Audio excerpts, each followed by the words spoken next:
कैसे हैं दोस्तों। मैं हूं नवाज खान और आप देख रहे हैं मेरा यूट्यूब चैनल सामिन खान व्लॉग। दोस्तों, पिछले व्लॉग में हमने आपको बताया था कि रज़िया ने बगावत को चलने के बाद दरबार के अहम ओहदों पर अपने भरोसेमंद लोगों को फाइज किया था और अपनी पोजीशन और भी ज़्यादा मजबूत करके हुकूमत की थी। हैरानकुन बात यह है कि बागियों में से एक एजाउद्दीन कबीर खानी भी था, जिसने बगावत शुरू होने से पहले ही रज़िया को माफ़ीनामा लिखकर भेज दिया था। रज़िया ने इसे माफ़ करके इसे लाहौर की हुकूमत सौंप दी थी, लेकिन एजाउद्दीन ने एहसान फरामोशी की इंतहा कर दी। इसने एक बड़ी फौज जमा की और खुद सुल्तान बनने के लिए दिल्ली पर चढ़ाई कर दी। लेकिन रज़िया सुल्तान ने एजाउद्दीन को ऐसा सबक सिखाया कि सब हैरान रह गए।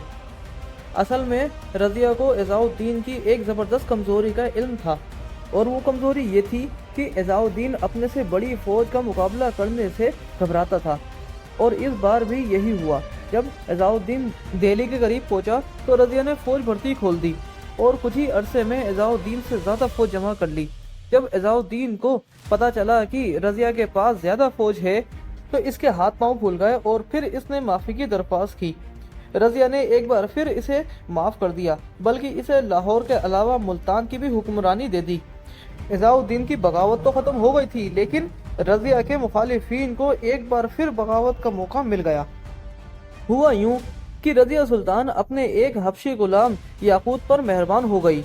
ये शख्स घोड़ों के अस्तबल का दरोगा था, लेकिन रज़िया ने इसे अमीर का ओहदा दिया और कुछ अरसे बाद ही इसे अमीरुल उमरा बना दिया। ये दरबार के अंदर सबसे बड़ा ओहदा था। ये ओहदा पहले सिर्फ आले दर्जे के तुर्कों को ही दिया जाता था, लेकिन जब एक हबशी गुलाम को रज़िया ने तुर्कों के बराबर ला खड़ा किया तो दरबारी इसके खिलाफ उठ खड़े हुए। ये मशहूर हो गया कि रज़िया ने एक हबशी गुलाम को तुर्कों से बड़ा ओहदा देकर तुर्कों की बेइज्जती की है। यही नहीं, रज़िया और याकूत के नाजायज़ किस्से भी मशहूर हो गए। लेकिन रज़िया ने दरबारियों के एतराज़ात को जवाब देने के बजाय एक और बड़ी गलती कर दी, याकूत को अपना बॉडीगार्ड बना लिया। अब याकूत रज़िया के साथ दिन रात रहता था और रज़िया इससे सरकारी मामलात में भी मशवरत करती थी। अब तो मुखालिफों को पक्का यकीन हो गया था कि रज़िया अपने हबशी गुलाम के साथ रंग रलियां मना रही है और तुर्कों की गैरत का मजाक उड़ा रही है। रज़िया सुल्तान के बदजल्दी के सबूत और शवाहत को बहुत उछाला कि रज़िया सुल्ताना जब घोड़े पर सवार होती है तो याकूत इसकी बगलों में हाथ देकर इसे बैठाता है। इल्ज़ामात लगाने वालों में पंजाब के सूबे भटिंडा का सूबेदार मलिक अल्तुनिया भी शामिल था। कहते हैं मलिक अल्तुनिया रज़िया सुल्ताना से शादी करना चाहता था और रज़िया की तरफ से इनकार करने के बाद इसने रज़िया पर बदकिरदारी का इल्ज़ाम लगाकर रज़िया सुल्ताना के खिलाफ बगावत कर दी। उधर रज़िया सुल्तान भी खामोश रहने वाली नहीं थी। इसने मलिक अल्तुनिया को सबक सिखाने का इरादा कर लिया और फौज लेकर भटिंडा की तरफ चल पड़ी। लेकिन रास्ते में रज़िया के अपने जर्नेलों ने ही बगावत कर दी। उन्होंने याकूत को कत्ल कर दिया और रज़िया सुल्ताना को गिरफ्तार करके भटिंडा ले गए और इसे मलिक अल्तुनिया की कैद में दे दिया। इसके बाद वजीरों ने मशवरा करके रज़िया के भाई मोइजुद्दीन बैराम शाह को तख्त पर बैठा दिया। लेकिन रज़िया सुल्तान भी खामोश रहने वाली नहीं थी। इसने इसी मलिक अल्तुनिया को अपने साथ शादी के लिए राजी कर लिया, जो इस पर बदकिरदारी का इल्ज़ामात लगा रहा था। दोनों ने शादी कर ली और ये शादी रज़िया के मुखालिफिन को मुंह तोड़ जवाब था कि वो बदकिरदार नहीं है। अगर ऐसा होता तो इस बदकिरदारी का इल्ज़ाम लगाने वाला ही इससे शादी क्यों करता। रज़िया और मलिक अल्तुनिया ने ही भटिंडा में एक फ़ौज जमा करना शुरू कर दी। इस फ़ौज में ज़्यादा तादाद जाटों और घगरों की थी।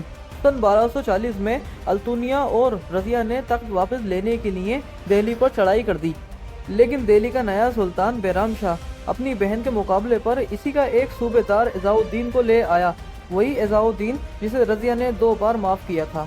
अब वो एहसान फरोशी करते हुए एक बार फिर रज़िया के मुकाबले पर आ गया था। दोनों फौजों में जंग हुई, लेकिन इस बार रज़िया सुल्तानों को शिकस्त हुई।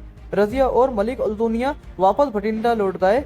कुछ अरसे के बाद फिर इन्होंने फौज जमा की और दिल्ली की तरफ पेशकदमी की। कैथल के मुकाम पर इनका सामना फिर एजाउद्दीन से हुआ और रज़िया सुल्तान को दूसरी बार भी शिकस्त हो गई। अब की बार रज़िया भटिंडा नहीं पहुंच सकी। मैदान जंग से निकलने के बाद रज़िया अपने शौहर और साथियों से बिछड़ गई और तन्हा रह गई। भूख से इसका बुरा हाल था। वो सारा दिन मारी मारी फिरती और छुपती रहती थी और फिर अपने भाई मोइजुद्दीन बैराम शाह के खरीदे हुए गुंडों और कातिलों के हाथों चढ़ गई और उन कातिलों ने रजिया को कत्ल कर दिया। हिंदुस्तान की पहली खातून हुक्मरान अब मौत की नींद सो रही थी। इसने 3 साल से ज्यादा अरसे तक हुकूमत की थी। ये भी कहा जाता है कि रजिया अपने शौहर अल्तुनिया के साथ गिरफ्तार हो गई थी और सिपाहियों ने इन दोनों को कत्ल कर दिया था। बहरहाल बात चाहे जो भी हो, रजिया हिंदुस्तान की पहली खातून हुक्मरान थी। रजिया की मौत के बाद इसे दिल्ली में ले जाया गया, जहां इसे तुर्कमान दरवाजे के पास बुलबुली खाने के मोहल्ले में दफन किया गया। आज टूटी सी चारदीवारी और फूटी सी कब्र ही रजिया सुल्तान की याद है। दोस्तों, रजिया सुल्तान के सुल्तान बनने से लेके उसकी मौत तक की कहानी हमने आपको दिखा दी। अगर आपने रजिया सुल्तान की पहली किस्त नहीं देखी है तो हमारे चैनल पे जाके देख सकते हैं। तब तक के लिए मुझे दीजिए इजाज़त। आपका दोस्त नवाज खान।